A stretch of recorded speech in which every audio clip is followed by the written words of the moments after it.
आज की कहानी है अनमोल रिश्ते। राधा ने अपनी सास से कहा, माँ जी आज क्या बनाऊँ खाने में? माला जी बोली, पूछ तो ऐसे रही है जैसे रोज़ हमसे ही पूछ कर बनाती आई है। राधा ने कहा, जिस दिन पापा जी मंडी जाते हैं, मंडी से एक साथ कई सारी सब्जियां ले आते हैं, तो हमेशा पूछ कर ही बनाती आई हूँ। जब आप लेती हैं तो एक ही लेती हैं, उसमें भला क्या पूछना? माला जी ने कहा, जुबान तो कैंची जैसी हो गई है इसकी, देखो तो कैसे जवाब देती रहती है हर वक्त। जैसे संस्कार दिए हैं मायके वालों ने, वैसे ही तो यहाँ दिखाई। ना खाना बनाना आता है, ना घर के काम, बस बहस करवा लो महारानी से। राधा बोली, माँ जी आप मेरे संस्कार की बात ना करें, मुझे भी आपसे बहस नहीं करनी। बताना हो तो बताइए, नहीं तो और भी काम है मेरे पास, बच्चे आते होंगे स्कूल से। राधा इतना कहकर रसोई घर में चली गई। यह राधा के ससुराल में रोज होता है। उसके और मनीष के विवाह को इतने साल पूरे हो चुके हैं, 10 साल तक चूं भी नहीं किया। राजधानी की तरह बस सुबह से शाम तक ससुर, सास, देवर, ननद, पति, बच्चों की खातिरदारी में ही लगी रहती है। देवर का अभी पिछले साल विवाह हुआ। देवरानी जी ऐसी आई कि 1 साल में ही सास से तंग आकर देवर के साथ अलग रहने लगी। उसमें भी सास को राधा ही बुरी लगती है और माला जी कहती हैं, छोटी बहू रिया पढ़ी लिखी है, नौकरी करती है वहाँ, इसीलिए चली गई घर से। कभी उसकी बुराई नहीं की, क्योंकि वह दहेज में राधा से दुगने पैसे जो लेकर आई थी। ऊपर से उसके पिता, बड़े भाई, छोटे भाई सभी सरकारी पद पर, ऊंचे ओहदे पर थे। आते तो हमेशा खूब सारा सामान लेकर आते और अपनी बिटिया को दे जाते। माला जी को जुबान बंद करने के लिए वह सामान काफ़ी होता था और कह कर जाते, माला जी हमारी बेटी बहुत नाजुक है, इससे घर के काम नहीं होते, कहिए तो हम नौकरानी लगवा दें।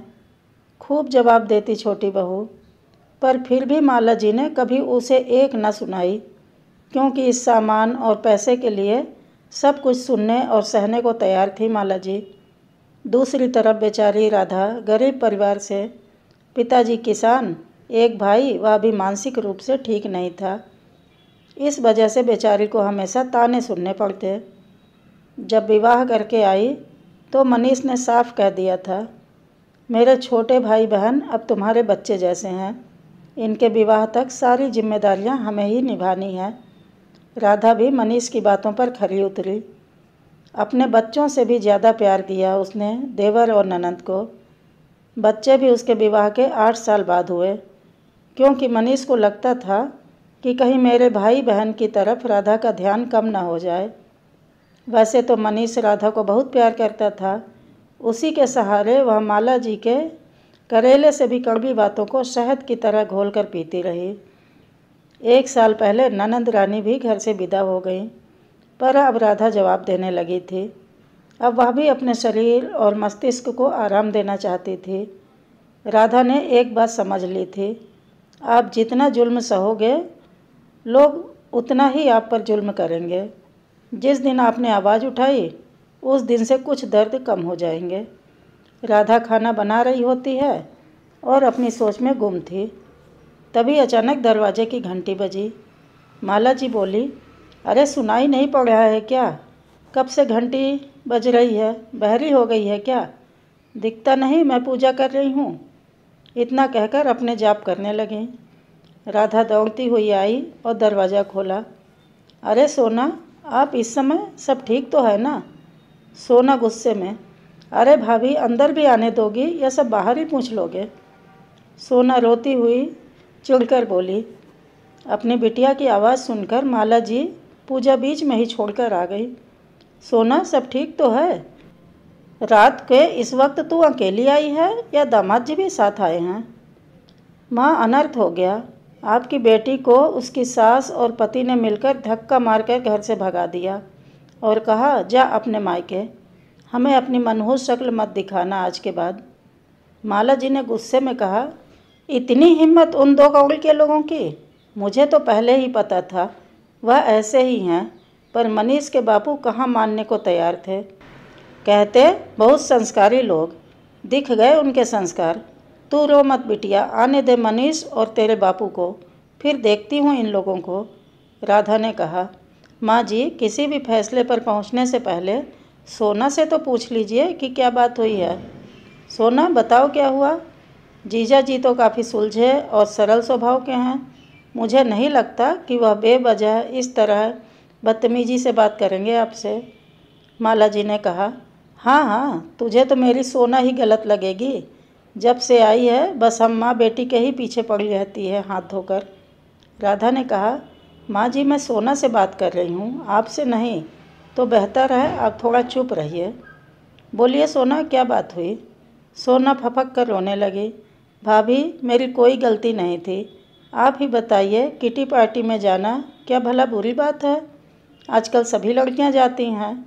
मैंने बस इतना ही कहा, मैं किटी पार्टी में जा रही हूँ, माँ जी को खाना नौकरानी बना देगी, कोई ज़रूरत हो तो बता देना। आपके जीजा जी बरस पड़े। कहते हैं, दिख नहीं रहा माँ की तबीयत कितनी ख़राब है। तुम्हारी यह रोज़ रोज़ का बाहर जाकर पैसा खर्च करना मुझे पसंद नहीं है।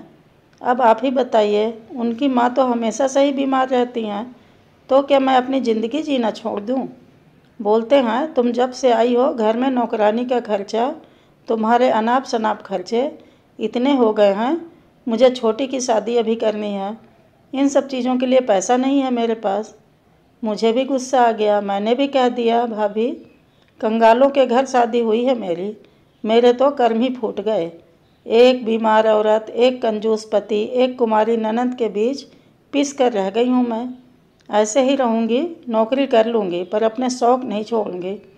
बस इसी बात पर इतना सुनाया। नौकरी करनी है तो अपने मायके जाकर कर, यहाँ माँ की सेवा करनी होगी। मैं आ गई, इसलिए अब मैं उस घर में कभी नहीं जाऊँगी भाभी। कोई वहाँ मुझे प्यार नहीं करता।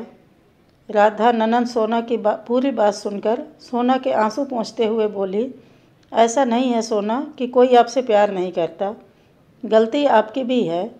माला जी बोली, यह क्या बोल रही है तू। एक तो वह इतनी परेशान है और तू उसी को गलत बोल रही है। यही संस्कार दिए हैं तेरे माँ बाप ने तुझे कि अपनी ननद को उल्टा जवाब दे। माँ जी, आप बार बार क्यों मेरे मायके और संस्कार को बीच में लाती हैं। और माँ जी, आप संस्कारों की बात तो कीजिए ही मत। यह आपके ही संस्कार हैं जिससे सोना अपना स्वर्ग जैसा ससुराल छोड़कर लड़ झगड़ कर यहाँ आई है। अगर संस्कार दिए होते तो अच्छे बुरे की पहचान करनी आती। इन्हें मैंने कभी अपनी ननद नहीं समझा, हमेशा मैंने अपनी बेटी ही माना है। जब इस घर में मैं आई थी तब यह 9 साल की थी। मैंने मनीष से पूछा कि यह कितने साल की, तो उन्होंने बताया कि वह 9 साल की है। और तब से ही सोना को मैंने बेटी जैसा ही प्यार दिया है। मनीष ने कहा था, उसकी आंखों में कभी आंसू मत आने देना, और मैंने ऐसा ही किया। सोना, क्या गलत कहा जीजा जी ने। पता है आपको, जब मैं यहाँ ब्याह के आई तब आपके भैया ने साफ कह दिया, मैं कोई खर्चा नहीं दूँगा तुम्हें फिजूल खर्च के लिए। मेरे सामने 2 बड़ी जिम्मेदारियाँ हैं मेरे छोटे भाई बहन की। पिताजी बीमार रहते हैं, आमदनी का जरिया सिर्फ मेरी छोटी सी नौकरी है। आप लोगों की देखभाल के कारण ही हम लोगों ने कोई बच्चे भी नहीं किए, पर रोज़ रोज़ के माँ जी के ताने भी सहे। माँ जी मुझे हर रोज़ ताने देती थी, लगता है बांझ ही रहेगी, ज़रूर कोई कमी है इसमें, तभी बच्चे नहीं हो रहे। अरे, हमारे कर्म ही फूट गए थे जो ऐसी बहू हमें मिली है। तब मेरे स्वाभिमान को ठेस पहुंची। मैंने कह दिया आपके भैया से, समाज मुझे नहीं जीने दे रहा, अपना फैसला बदल दो, एक बच्चा कर लेते हैं, आपके भाई बहन की कोई अनदेखी नहीं होगी। तब जाकर गुड़िया मेरी गोद में आई। दिन भर माँ जी के ताने, घर के कामों में लगी रहती। शायद ही कभी मैंने बाजार का रुख किया हो, मन मार कर रह जाती। अगर मैं भी आपकी तरह घर छोड़कर चली जाती तो क्या जो स्थिति इस घर में है वह होती। आप अच्छे से जानती होंगी सोना, क्या मैंने कभी आपको कुछ गलत समझाया, प्यार में कोई कमी रखी। आप बहुत किस्मत वाली हैं जो जीजा जी के रूप में आपको बहुत ही समझदार और आपको बेइंतहा प्यार करने वाले पति मिले हैं। आप यहाँ झगड़ा करके तो आ गई, पर वहाँ जीजा जी का क्या हाल हो रहा है क्या आप जानती हैं। आपके घर से निकलते ही दौड़ते हुए आपके पीछे आए, पर तब तक आप गाड़ी से निकल चुकी थी। बता रहे थे, राधा भाभी, सोना शायद आपके पास ही आ रही है, बहुत गुस्से में है, उससे कुछ मत कहिएगा, कुछ मत पूछिएगा। वैसे ही वह बहुत परेशान है, गलती मेरी ही है। मैंने अपनी प्यारी सी पत्नी की छोटी छोटी ख्वाहिश अभी मैं पूरी नहीं कर सका। बहुत असफल इंसान हूँ मैं। बस माँ को खाना खिलाकर दवाई देकर आता हूँ सोना को लेने। सोना बोली, क्या भाभी, आप सच कह रही हैं? उन्होंने आपको पहले ही बता दिया था? मेरी कोई बुराई, कोई गलती नहीं बताई, फिर आपने बताने में इतनी देर क्यों की? राधा बोली, मैं बस आपको समझाना चाहती थी कि रिश्ता ख़त्म करना आसान है, पर उन्हें संजो कर रखना बहुत मुश्किल है। तो क्या फ़ैसला किया है आपने? कमरे में सामान रखवा दूं आपका? आराम से यहीं रहिए, किटी पार्टी कीजिए। सोना बोली, क्यों शर्मिंदा कर रही हैं भाभी मुझे? अपनी गलती का एहसास हो गया है। मैं भी कितनी नासमझ हूँ, अपने पति को ही नहीं समझ सकी। आप नहीं होती तो शायद आज मैं अपने घमंड के आगे अपना सबसे अनमोल रिश्ता खो देती। थैंक यू सो मच भाभी, आप दुनिया की बेस्ट भाभी हो। राधा बोली, अरे बस बस दीदी, आपकी इस मासूमियत भरी बातों से तो जीजा जी आपकी हर गलती नज़रअंदाज कर देते हैं। सोना बोली, अब कोई गलती नहीं करूँगी भाभी, आपकी तरह अपनी सारी जिम्मेदारियों को बखूबी निभाऊंगी। राधा बोली, यह हुई ना बात? वाह, देखिए आपको कैसे निहार रहे हैं। जीजा जी गेट पर खड़े। सोना झेंप गई। फिर सोना का पति उसे लेकर वहाँ से चला गया। तब तक मनीष और उसके पिताजी भी आ गए। पिताजी बोले, अरे माला, यह क्या हो रहा है? दामाद जी आए और तुरंत ही चल दिए। माला जी ने कहा, कुछ नहीं, बस आज कुछ रिश्ते पक्के हो चुके हैं। किसी के संस्कारों ने आज एक घर बर्बाद होने से बचा लिया है। माला जी आज राधा को पूर्ण स्वरूप से अपना चुकी थी। दोनों सास बहू एक दूसरे से लिपटकर सालों के अपने रिश्ते को प्रेम रूपी माला में पिरो चुकी थी।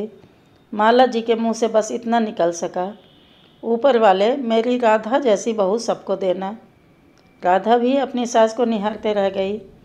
जिस प्यार के लिए वह बरसों तरसती आई थी, आज वह उसकी झोली में था। राधा ने नामुमकिन को मुमकिन कर दिखाया था। आज राधा बहुत ही खुश थी। उसने आज अपने सास के दिल में अपनी जगह बना ली थी।